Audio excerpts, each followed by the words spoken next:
All right, Ryan, take two. So, gonna go over some basics and then show you what your website is doing versus some competitors. First, we'll check out yours. Um, Unfortunately, it's doing nothing for you at all. And this is common. A lot of people don't know kind of what they're doing when they build a website, and that's fine.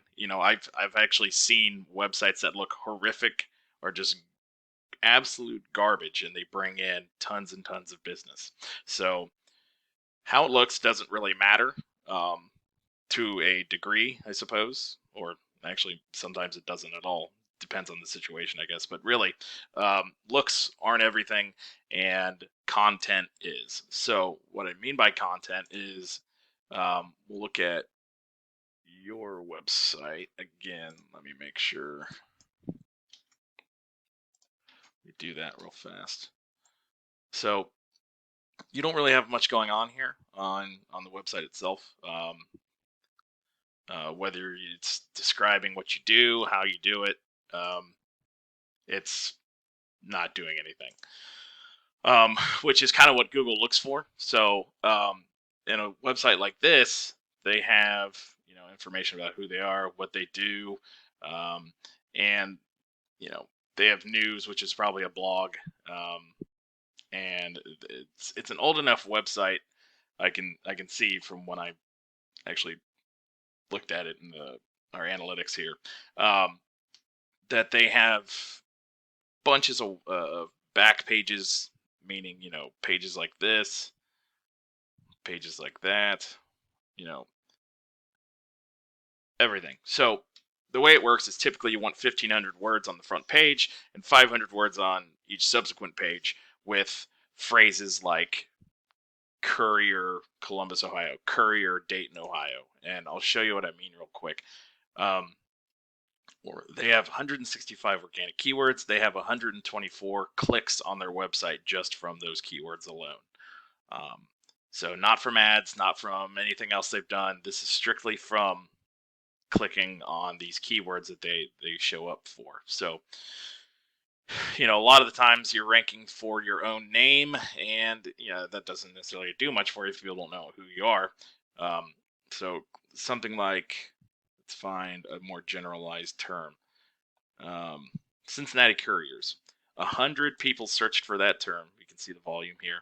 100 people searched for that term, and there's a keyword difficulty of 16 out of a possible 100. So that is decently difficult. It takes some time to get past them and past a few others, apparently, because there's some competitiveness for that keyword. So when someone types that in, they're going to show up as the 22nd um, searched company for that, which is not good because you want to be on the front page. The second page is excuse me, uh, Google graveyard, as some people put it. I'm going to come down here, Courier Service Cincinnati. That's a little more promising, not by much though. It's only 2 less difficult than that one, but it's still 100. So we can see there's people looking for couriers, and there are people out there looking for those services.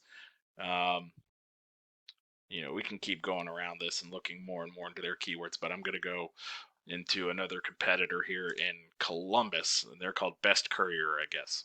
Um, so we'll look at their breakdown and their analytics. They're doing even better, with a 234 organic traffic just in the past month.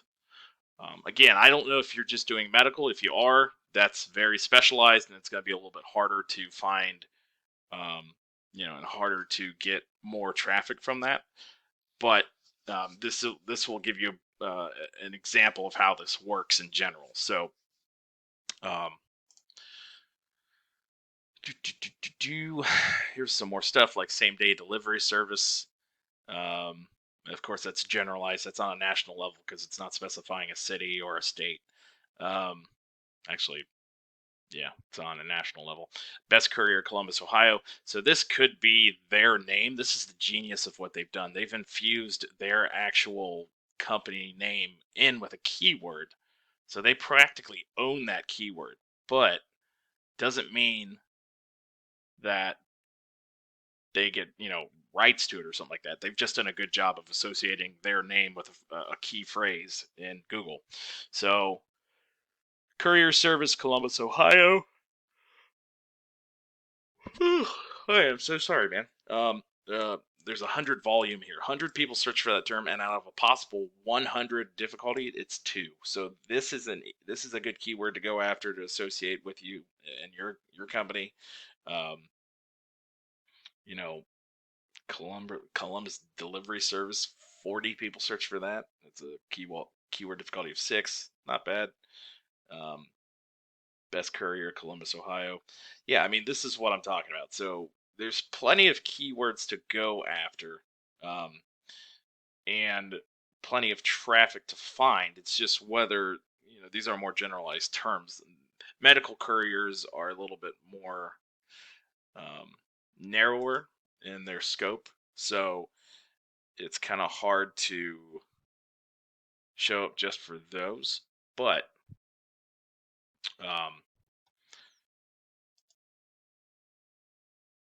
I'm sure there's more of it out there. It's just really, really specialized. But just to show you how this works, that's how you do it. I want to go over, what happens when you type in something like Courier Service Columbus, Ohio. So this, like we've been showing you, is an actual keyword. So that's what you type in, and when you type that in, you get results. The top result here is an ad. Typically, that's how it happens. Ads are up at the top, and that's what you're paying Google for when you do that. So we do that, and then we come down here to the map pack, and that's the first thing you see aside from an ad. These top 3, and hilariously, I don't think any of them have reviews, which is something to take advantage of. Reviews do make a strong point in regards to how Google ranks them. So these are ranked differently from these, in that how many times the website shows up in a directory. So when your business shows up in a directory many times, you'll get listed that way, and Google sees it more than the others, and it'll start pushing you up the rankings according to that metric. Now, there are some things to consider, like their profile and how much information is in there and how relevant it is, and also their pictures. So lots of pictures go a long way. But it's those listings in the directory that make it important. So when we're talking about organic listings here, it's content, it's the backlinking, it's all that stuff. So that content that we talked about, having 1,500 words on the main page, 500 words on each subsequent page with different keywords that you want to rank for. The way that works, it's kind of like making a building, but you still need the electricity for it, right? So backlinking supplies the electricity to the house, so to speak. And I know we're getting deep into this metaphor here, but bear with me. So backlinks are essentially you putting your website, samedayohio.com, onto another website that has some clout in regards to couriers. So, say you somehow got your website associated with, I forget what the major medical delivery service is here in Ohio. Either way, if you got to put your name on that website somehow and got linked to it, that would boost you significantly, because it's very, very relevant to what you do and how and what you provide in regards to the services. So that's basically how it works. You want to associate your website with websites that are well received in the community and have a bunch of other links themselves. So if you were to attach your website to, like, say, Best Courier, that would help boost you as well.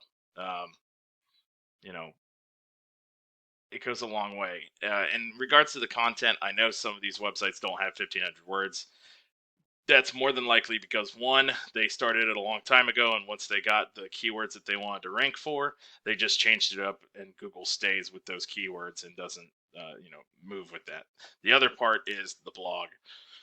Blogs go a long way in generating content and making sure that yeah, see, this is, huh, they don't have a blog so far. So they just had some good content a while back and kept powering the website consistently. So yeah, that's part of it. Blogging, creating new content, having a good content writer who wrote the website a while back, and having those keywords filled with it. And while it reads really weird, with phrases like Courier Service Columbus, Ohio, um, it'll go away eventually. The content that they wrote, and then you can put in new content to make it look sleeker and slimmer and better. But that's how it has to start out. So I hope this clears up some things. I hope it didn't confuse you too much. Um, if you want to do something about it, go ahead and contact me some more. We'll talk some more and figure it out. If not, I hope it helps you figure out something on your way. And free information's free information, right? So Ryan, have a good one. Let me know if I can do anything for you, man.